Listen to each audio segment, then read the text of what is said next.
But right now, we want to bring in our next guests tomorrow.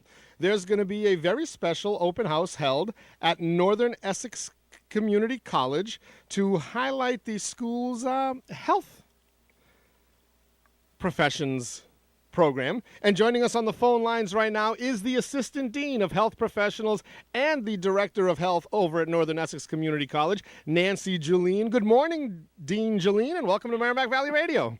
Good morning, Teddy. Thanks for having me on this morning. I like the way that rhymes, Dean Julin. Well, actually, it's Assistant Dean. Don't promote me. I think my boss might get upset. Well, you know, Assistant Dean, it's there in the title. I like it so much better than all those other long words that run together. Hey, what time is that open house tomorrow? It actually starts at 5:30 and will run till about 7:30. We'd like people to get there as soon as they can because they have an opportunity to meet with the different program directors, faculty members, and some students that will be there as well so that they can learn about the different health programs we offer at Northern Essex Community College. And then they'll have an opportunity to tour our new El-Hefni Allied Health and Technology Center, which is really kind of a neat building.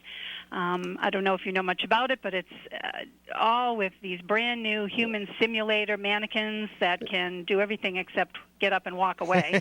You can take blood pressures on them. Some of them cry. You can actually draw blood on them. You can, listen to their lung sounds, their stomach sounds, their bowel sounds, their breath sounds, and it's really amazing what you can do with them, and it's fun to watch the students really get involved with them. Yeah, holy high tech. I'm going to get to that in a second. Let me first ask, how long has that department been in existence, been a part of Northern Essex?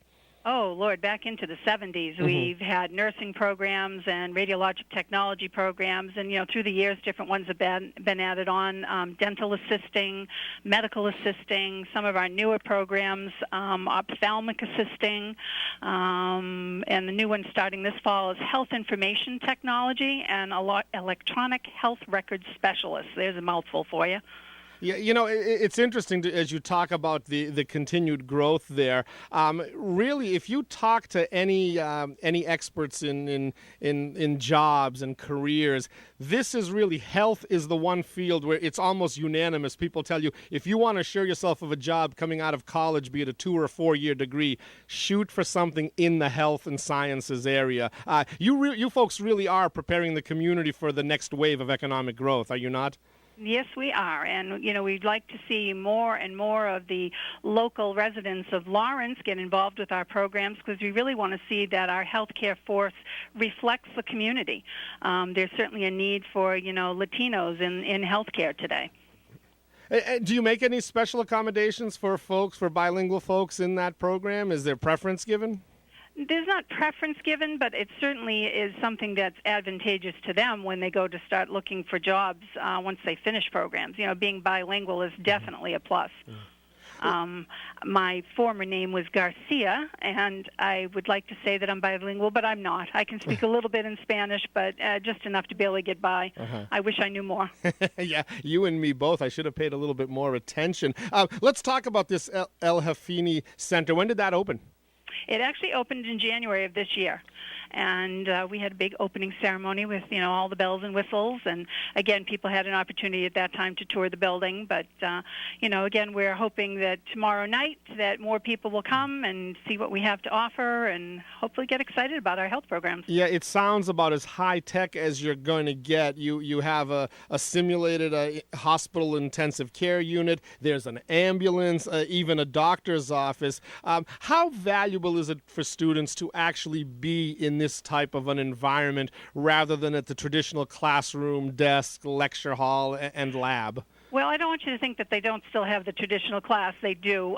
We are also doing a lot of work online, but this is really critical. I think it gives the students the opportunity to make mistakes in a safe environment.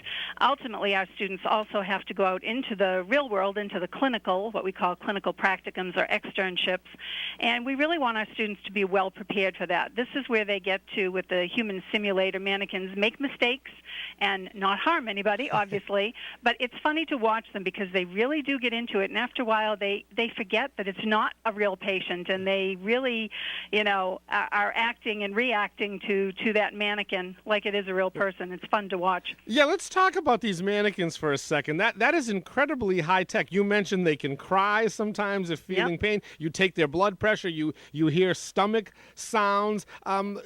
How is that controlled? Is it totally random, or is it something that the instructor in the class can kind of program to try to, get their students into the certain lesson plan? Right. There's actually a couple different ways. There are pre-programmed programs that you can use, and then you can actually do things on the fly as well. You can have a person in another room manning a microphone and becoming the voice of the mannequin and, change things as you go along. Have that patient mannequin say to the students, "Oh, I'm not feeling well," or "Oh, I feel dizzy, I feel faint," and, see if they pick up on that and how they react to it. Do they ever lose one of the mannequins? Do any of them die? Unfortunately, yes. But at least it's in a situation where they can come back again. Exactly. It's not a real life, even though it kind of looks like one. All right. So the open house again from 5:30 to 7:30. It is tomorrow. Where exactly is that El-Hefni Center located? That is 414 Common Street, and Common Street runs parallel to Essex Street, which goes right through downtown Lawrence. So easy to find. All right. And are all your students eligible for that to take classes there, even the ones at the different campus up in Haverhill? Not all of the health programs are housed in the El-Hefni building. We have about 8 programs right there right now. There are a couple others that are still in what we call the Dimitri building, which is at 45 Franklin Street. We really are, growing the Lawrence campus so that it really is a little urban campus unto itself. We also have what we call the Hub, which is 420 Common Street, which has our bookstore in it, and we'll have ultimately Salvatore's is going to be in there with a little food shop, and a bank will be in there as well. So we're excited about that. All right. And Assistant Dean Nancy Julin, is there a website that parents and students can go to find out more, not just about the health department, but all the other departments at NECC? Oh, sure. www.necc.mass.edu. Simple enough. And I'm sure they can find the links to your program, right? They certainly can. All right. Thank you so much for joining us. Again, thanks for having me on. Pleasure's all ours. Have a good day. Bye-bye. You too. Bye. That is Nancy Julin, the Assistant Dean of Health Professionals and the Director of Health at Northern Essex Community College.